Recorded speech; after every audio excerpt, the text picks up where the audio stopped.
It's time to take a look at what's happening around Wyoming for Thursday, October 24th. I'm Wendy Corr, bringing you headlines from the Cowboy State Daily newsroom, brought to you by 4 Wyoming PAC.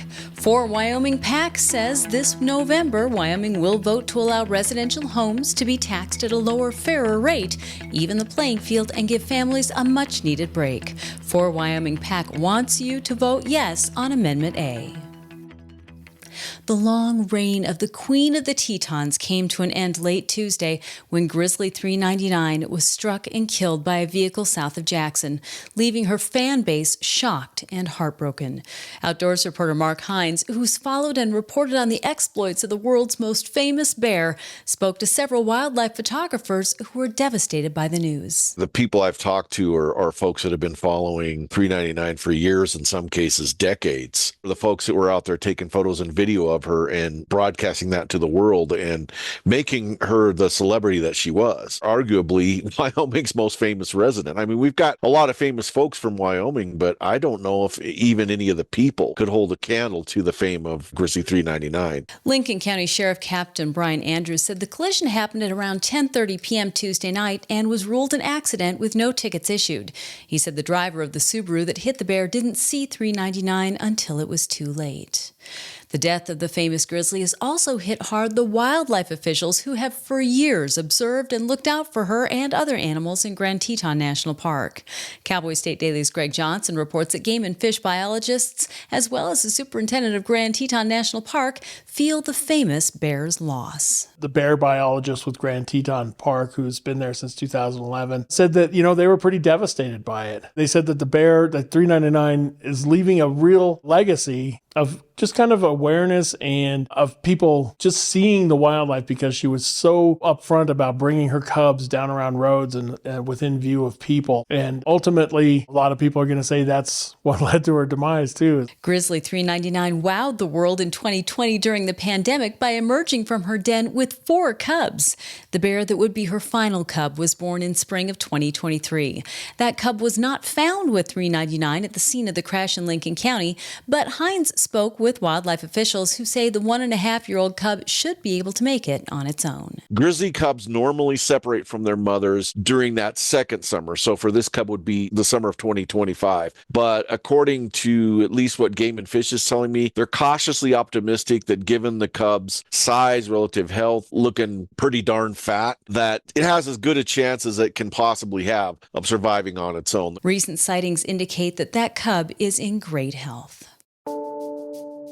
A 55-year-old Douglas woman was sentenced Wednesday to between 14 and 23 years in prison for abusing her elderly mother and fatally injuring her.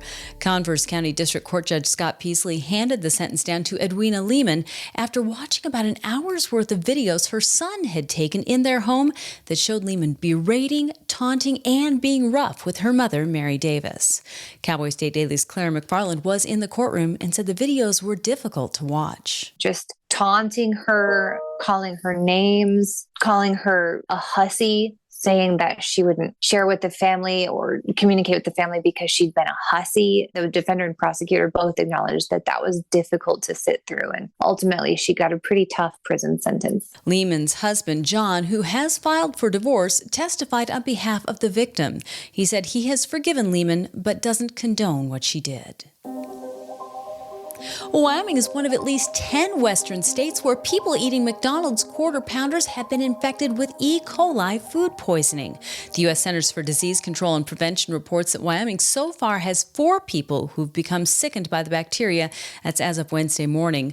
Cowboy State Daily's Leah Wolfson reports that the 22 McDonald's outlets in Wyoming have pulled the Quarter Pounder from their menus. People who have contacted the bacteria in Wyoming live in Natrona and Sweetwater counties. It has now been found in a total of 10 states, with 49 total cases and 1 death. Neighboring Colorado has had the most cases with 26. Cases have also been reported in Utah, Montana, Nebraska, Oregon, Kansas, Missouri, Iowa, and Wisconsin. And now let's take a look at today's weather with Cowboy State Daily meteorologist Don Day. It'll be kind of a blustery day across the Cowboy State. Windy. There's going to be some rain and snow showers up across the northern and western parts of the state, mainly getting the high country with some snow showers. The Pack Trail Fire and the Elk Fire both will see snow showers today, along with much colder temperatures. But down in the central and the south and the east, be ready for a lot of wind and cooler temperatures. However, for Friday and the upcoming weekend, the weather looks good. High school football Friday looks good. Cowboy football in Laramie looks good on Saturday. Enjoy the weather because next week, much colder and unsettled weather conditions will be headed our way. You can get Don's full forecast on the Cowboy State Daily website. I'll be back in just 15 seconds with more news. Comparing your home to a luxury resort is like comparing apples to oranges. So why are they being taxed the same? Amendment A allows our homes to be taxed at a lower, fairer rate than commercial properties. Vote yes on Amendment A. Wyomingites who want to taste one of the best whiskeys in the U.S. don't have to travel very far. That's because Wyoming whiskey, made in Kirby and distributed across the Cowboy State, has hit the number 2 spot in USA Today's annual roundup of the best craft whiskeys in the country.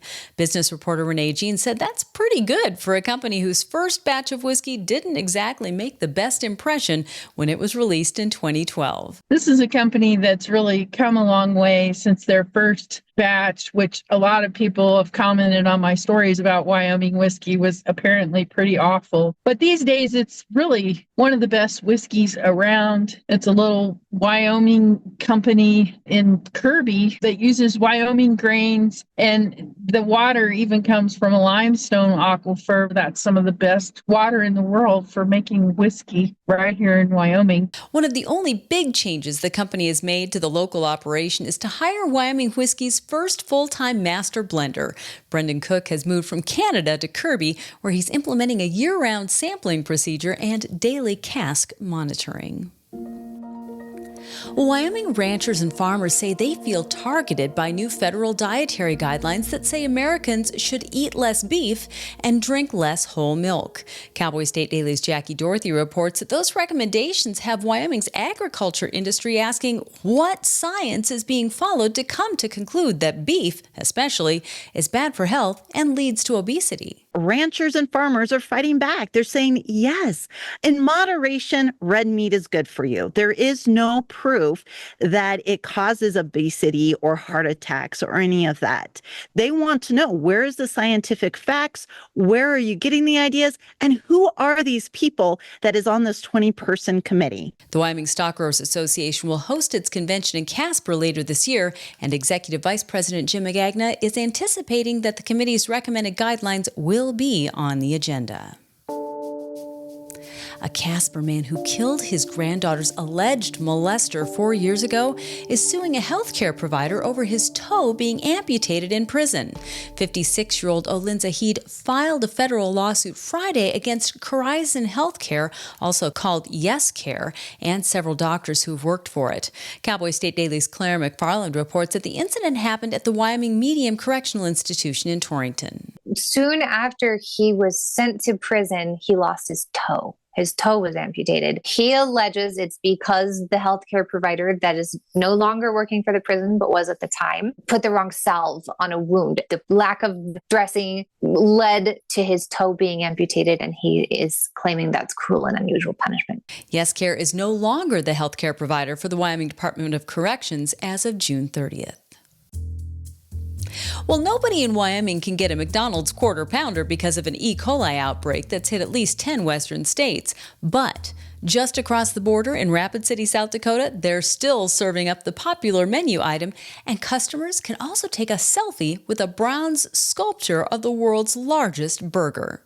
Cowboy State Daily's Andrew Rossi spoke to Drew Bott, president of Bott Monument in Riverton, who created the pedestal that the 23,000-pound bronze Quarter Pounder with cheese sits on. The thing that Bott found most amusing about the process is that they wanted a specific Latin phrase inscribed on it, and that Latin phrase was calidum et delicios succosum. I took Latin in high school, and I know I'm massacring that, so I apologize to my professors. But point being, that is the approximate Latin translation of hot and deliciously juicy. Now, I know enough about Latin to know there is no direct Latin translation for deliciously juicy and hot. And Bott knew that at the time that he was inscribing it, but that's what they wanted. Incidentally, the granite pedestal holding up the sculpture weighs as much as 90 92,000 real quarter pounders. And that's today's news. Get your free digital subscription to Wyoming's only statewide newspaper by hitting the daily newsletter button on cowboystatedaily.com. And you can watch this newscast every day by clicking subscribe on our YouTube channel. And don't forget to drop in on the Cowboy State Daily Morning Show with Jake Nichols, Monday through Friday from 6 to 10 a.m. Thanks for tuning in. I'm Wendy Corr for Cowboy State Daily.